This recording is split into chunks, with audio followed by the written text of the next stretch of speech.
Hello and welcome to the channel, and this is my Horus Heresy 30k Mechanicum army as it stands right now. I did do a tutorial on it.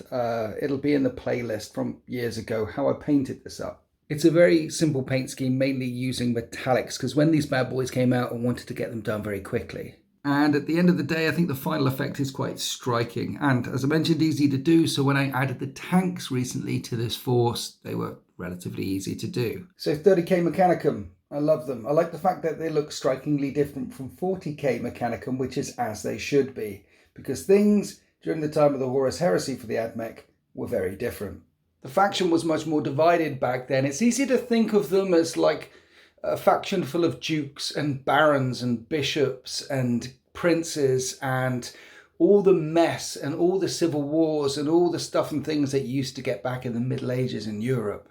Everyone was making a power play. Everyone is tithed or indebted or allied to other factions with the Mechanicum. That is to say that the Mechanicum were more divided back then, split into little fiefdoms and ripe for civil war. And as you can see, I've got lots of cybernetic constructs in my collection. And after the Civil War, cybernetic constructs were banned. These cybernetic constructs have people inside. Well, I say that. They have a brain and spinal column inside. They can think, well, I say that, when they're allowed to think. They can feel, they can move, and they're very unhappy by being in there.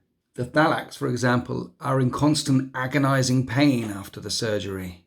And the thinking, feeling part of these machines is always trying to break free. So when the heresy hit and the ruinous powers spread throughout the galaxy, the souls trapped inside of these machines were ripe for the taking. It turns out that trapping people inside metal hulls and not giving a damn about them means that they're very susceptible to be taken over by demons. And so Cybertheurgy was pretty much outlawed after the heresy, and instead of thinking robots, we have unthinking robots like this in the worlds of Warhammer 40k. There are no brains inside a Castellan robots, just data wafers and numbers ticking down. Cybertheurgy bad. So lots of Cybertheurgy in this force because it's something that you can't do in Warhammer 40k. What is Cybertheurgy and things? Basically, any cybernetic construct has got something called program behavior, which means they're going to go charging off and shooting and assaulting whatever's closest to them, unless they're in range of a HQ with Patrice Cybernetica. And you can give Space Marines. There's a console that you can get, forget the name of him, but he can bring along cybernetic constructs as well. If you're an Iron Hands player or a Thousand Suns player or something like that, and it will stop their program behavior, making them go rampage. Basically, stay within 12 inches of the HQ and they're good. I've checked, it's the Legion Praevian. You can add Castellax and Vorax, just one unit of each. And these are the Castellax and these are the Vorax. Vorax are one of the few units that can actually punch well-ish in the Mechanicum. Castellax do not punch well unless they're going up against legionaries, but they've got lots of guns and they're tough. I can't lie, this army has been a long time in the making. I started collecting Mechanicum way back in the day before Adeptus Mechanicus was even released by Games Workshop for 40k. The first official Games Workshop model ever released for Adeptus Mechanicus was for the Mechanicum, and it's these Thalax models here, and some of the old school players will wonder what are those two guns in the back. Well, when they released them, there were no different options available, so I converted those two with photon thrusters. Blind is a thing. Photon thrusters cause blind, and it's definitely a thing in 30k. I like that rule. If you hit a unit with a blind weapon, they'll have to pass an initiative test, and if they fail that test, the ballistic skill and weapon skill of that unit gets reduced all the way to 1. Blind weapons are good. Anyway, the Thalax came out, so I picked them up as soon as I could, and then added each and every unit as it came out over time, and slowly brought together my Mechanicum army. And I was just about getting there when the rumours of 8th edition started coming, and 8th edition was a massive success and swept Horus Heresy under the table for me for at least, well, until now really, until the last year, until Heresy 2.0. When Heresy 2.0 came out, I was very aware that I didn't have much anti-tank in this army, so I've added 3 Castellax with multi-melters. I've added the 2 Krios tanks over here with ordnance guns. Each of these shots is Strength 9, AP 2, 4 shots, ordnance, and that can be a squadron. So for 300 points, you have 8 Strength 9 AP2 ordnance shots. The other tanks on the right flank, these are more elite killers, more anti-infantry killers. Only strength 7 AP3, but they do rend on a 4-up, so they're pretty good as well. And again, 2 of them, only 250 points. And these tanks with galvanic traction drives, they're very quick. So I needed to add some anti-tank because in the Mechanicum Codex, very specific units do very specific things, and there's not a lot of anti-tank unless you deliberately get anti-tank things, unless you deliberately make sure you get some multi-melters or put the really big guns on the Thanatars or have Domitars running forward or Krios or some of the bigger guns that you can get in the Mechanicum book, some of the Lords of War and Knights and things. So what have I got in my force? I've got 3 HQs down here. Standard HQ, and these 2 can run as Archmagos Dominuses if they want to. This is the normal plastic Games Workshop, and I sometimes use that in 40k. This guy I converted all the way up, and I'm really pleased with how he came out with the Mechadendrite hive on his back. And this guy doesn't get a run out very often, but he's often an Archmagos Dominus. Archmagos Dominus fills the role of a Praetor in your Mechanicum force. There are no rights of war in the Mechanicum book, like there are in the Legionary books. Ways of monkeying around with your force organization chart. What you need to do if you want to monkey around with it a little bit is take an Archmagos instead of just a normal tech priest, and it unlocks the orders of the high Techno Arcana. You can bring cybernetic Castellax battle robots, these guys, as line infantry if you want to. There's a couple of other little bits that you can do with Myrmidons and tanks and stuff, but it certainly isn't as flexible as rights of war for the legionaries. A Raven Guard army will look completely different to an Iron Sand army, which will look completely different to an Emperor's Children army. After the HQs, we have the Ad Secularis Covenant. 45 points for a unit of 10 and 3 points to add extra ones in because they're absolutely terrible. This is your board control. This is your horde mode. These are glorified toasters that have been woken up and pulled out of the forges, and all their cybernetic wetware has been pulled off, and instead they've been given guns and breastplates and things like that and told to go to war. They gain line, which is OBSEC, and Thalax also are troops that have OBSEC as well, and they're one of the best units in the Mechanicum Codex. They only have a 4-up save, so I hate heavy bolters, but they are toughness 5 with 3 wounds and a 6-up feel no pain, so they can be surprisingly tanky. But the reason why these are really good is because of the jetpacks on the back. They move a long way, and they can move, shoot, move. So what you can do with your Thalax is have units of 3, because that's the minimum, or 4 or 5 or 6 moving around in your backfield, suppressing the enemy and then jumping forward and holding on to objectives at the end of the game. Indeed, if there was one thing that I was going to add to this force going forward, is I need at least 6 more Thalax. Castellax robots are also troops in this book, and as I mentioned earlier, you can make them line with some tinkering. But apart from being rather hard to kill, unless you run up and punch them in the face with a dreadnought, mind you, everything dies if you punch it in the face with a dreadnought. Apart from being rather hard to kill, they're not that good. They can shoot, but they are terrible in close combat. Multi-melters are always good. Mauler heavy pattern bolters might pin, but they're not worth it. And then over here, these are converted Darkfire cannons, which, if you're gonna bring Castellax, I think this is the way to go, because they blind as well. Now, despite being walking JCBs that can absolutely smash, they're not very good in close combat. As I mentioned, they've got a crappy weapon skill and initiative, so they're nearly always hitting last, and they're nearly always hitting on 5s. But more than that, in close combat, their attacks are AP3, so they're not going to be able to dig through any Terminators. Remember, the lower the AP, the better in games of Horus Heresy. The best way to run them, if you want to run them in close combat, is give them power blades, because these power blades have breaching 5+, so on 5s it does ignore armor. But that still doesn't help the fact that they hit poorly at low initiative. And unlike Dreadnought Fists, or Thunderhammers in fact, they're not brutal. They need something to make them scarier. A Brutal 2 or an AP2 or something like that. As it stands, they're massive roadblocks which will blow up and kill more Terminators when they blow up than they actually do in close combat. Because ultimately, people are throwing Terminators into these things. For close combat punch, I have got some Uzuraks over here. Now, these are weapon skill 4, which means they're good at hitting anything weapon skill 4 or lower. But again, throwing them into Terminators tends not to work very much for these guys. And one model with twin power fists is 60 points. So they're quite pricey. But these Uzuraks, they're quick. They have a movement value of 12 because they have jump packs. And they can deep strike in. You can bring them as part of a deep strike assault. And that is normally the way to run them, in my humble opinion. Drop them in and have them rip apart a vehicle or something soft and juicy in the backfield. They are as tough as Thalax with toughness 5, 3 wounds, but that 4-up save is a bit of a kicker. And you can put lightning claws on all of them as well, but why would you bother?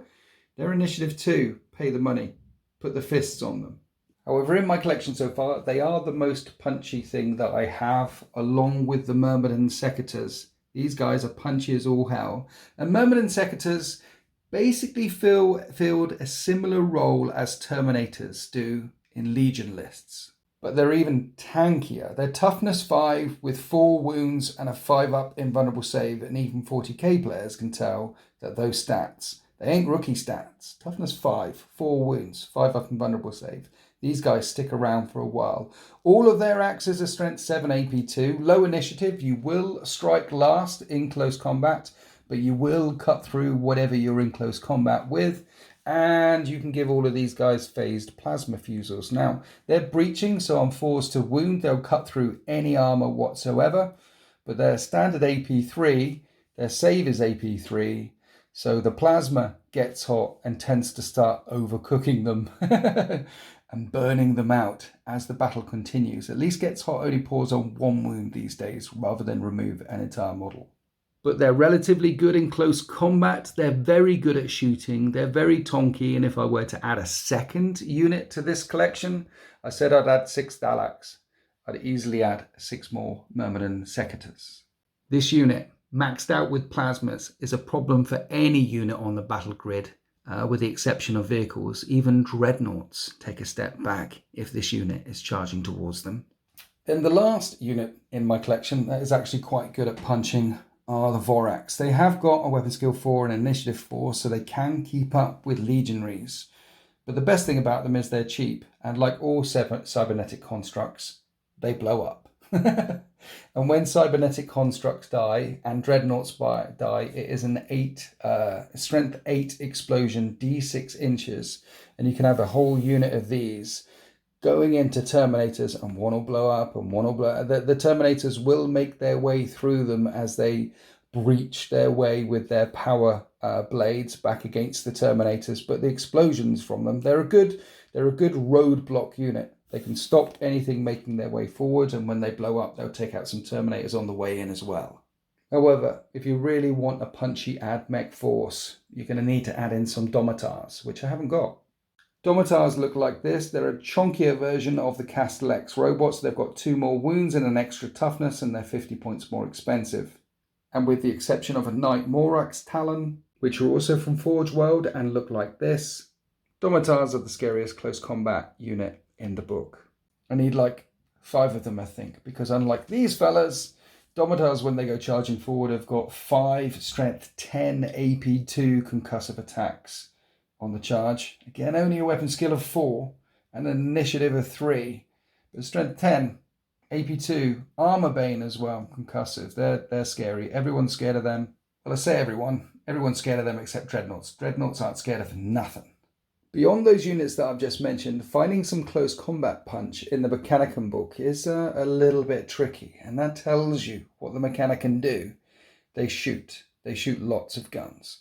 You can block the field with hordes and hordes of Ad Secularis Covenant. You can have troops jumping around in the backfield, harassing and then moving forward to take objectives. And you can bring all manner of big guns that never tire and suppress your enemies to death.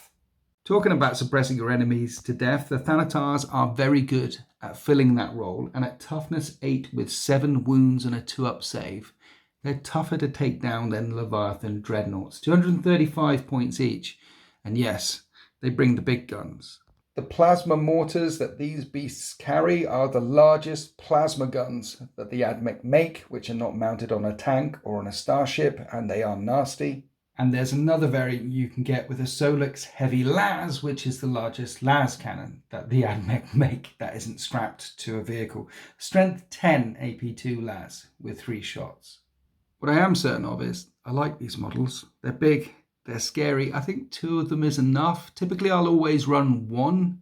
And if I do run 1, I'll run it with Paragon of the Machine Spirit. Because one of the things you can do in a Mechanicum force is if you bring a unit of 1 robot, you can give it Paragon of the Machine Spirit, which means it's no longer subject to program behavior. It can run off and do its own things, and it gains benefits as well. Its weapon skill gets better, so it's not so pantsing close combat. It can regain wounds, or they start off with an extra wound as well. So Paragon of the Machine Spirit on a Thanatar is definitely a good life choice. How does this army function? Well, as mentioned, the HQs need to stay close to their cybernetic constructs to stop them running off. And the HQs also have access to something called cybertheurgy, which is a bit like psychic powers, a bit. It's not at all like psychic powers. Well, it feels a bit like psychic powers as far as the game mechanics are concerned. Your HQs will have access to different cybertheurgic rights depending on what laws, depending on what sort of culture they come from. To some, it seems as strange and potent as the warp magic of a psyker. Yeah, as I was saying, just like psychic powers. So depending on their techno experience and which instruction manuals they've read recently, depends on which cybertheurgy powers your AdMech HQ can do. And cybertheurgy powers are all about helping vehicles, downloading them with data so they're better, or corrupting the enemy vehicles coming towards you. There are powers that allow you to take control of an enemy machine and shoot its weapons. There are powers that allow you to heal up vehicles, dreadnoughts, or automata at range, up to 12 inches away without even being in base contact with them. There's more besides, but the one I really like is Artificia Cybernetica. And I like this one because I've got loads of cybernetic units. That allows your cybernetic units to shoot better. That allows them to ignore the first shooting attack that comes through. It allows them to make reactions. Oh yeah, I should mention that. Reactions are a key in Horus Heresy, but all your cybernetic creatures can't react unless they've been told to do so by a HQ.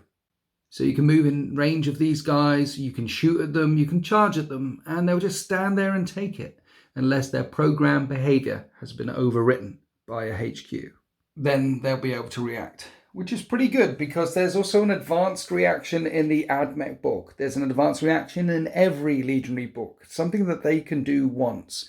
The advanced reaction in the AdMech book is if your HQ is in a unit and that unit gets shot at, any unit within 12 inches of your HQ which is eligible to make a reaction can return fire. Now, that sounds rather pokey, but after playing very many games with my Mechanicum, I can tell you it's not, because your opponent knows what your advanced reaction is as well, and will rarely shoot at the unit that your HQ is buried in if they know what's good for them. I think I've been able to pull it off once, unlike some of the Legionary advanced reactions, which are going to get you no matter what. The AdMech one is easy to mitigate against. Yes, it's very powerful and very glorious when you manage to pull it off, and yes, you're not going to pull it off very often. So back to how the army functions. You're going to need quite a few HQs. You can get these in the elite slot too and slot them in units, and there is a special rule called Patrice Cybernetica, which means you can put independent characters and attach them to cybernetic units, and then these guys can't even be targeted, even if it's a precision fire. You will not be able to do that with your Archmagos Dominus. This guy will be hanging around with some Myrmidons or something with a bit more brain. But if you're going cybernetic heavy, you're going to need at least 2, maybe 3 Dominuses, Dominus, these guys. Then your army can react as it chonks forwards up the battle grid. Nearly everything in the AdMech army is stubborn, so it doesn't suffer leadership modifiers. All of these guys, cybernetic things, are fearless, so they're never going to back down from close combat. But you're going to find a low initiative will hurt you if blind weapons or characteristic tests come back at you. For example, I hate conversion beamers. A dreadnought with a conversion beamer will pick on a unit a turn and blind a unit a turn easily. Stubborn and fearless makes the AdMech hard to dig through, particularly as a lot of things have invulnerable saves and a higher toughness as well. But Legionaries can dig through them. So you're going to need to do something about that if you want to play with Mechanicum. And as I said, the best way to do something about that would be to bring at least 2 units of Myrmidon Secators, a nice chonky unit of Domitars pushing through it forward. That's the close combat version of the Castellax robots here. They're bigger, they're tougher, more wounds. And then you've got some significant ball control and threat with chonky tough units in the middle of the table. You can flood objectives with Ad Secularis Covenant and have some Thalax jumping around all over the place, stealing objectives later in the game, and you can bring lots and lots of big guns to suppress your enemy. And we haven't even spoken about the Lords of War. There are Titans. There are Titans in this book. And Giant Knights for 625 points.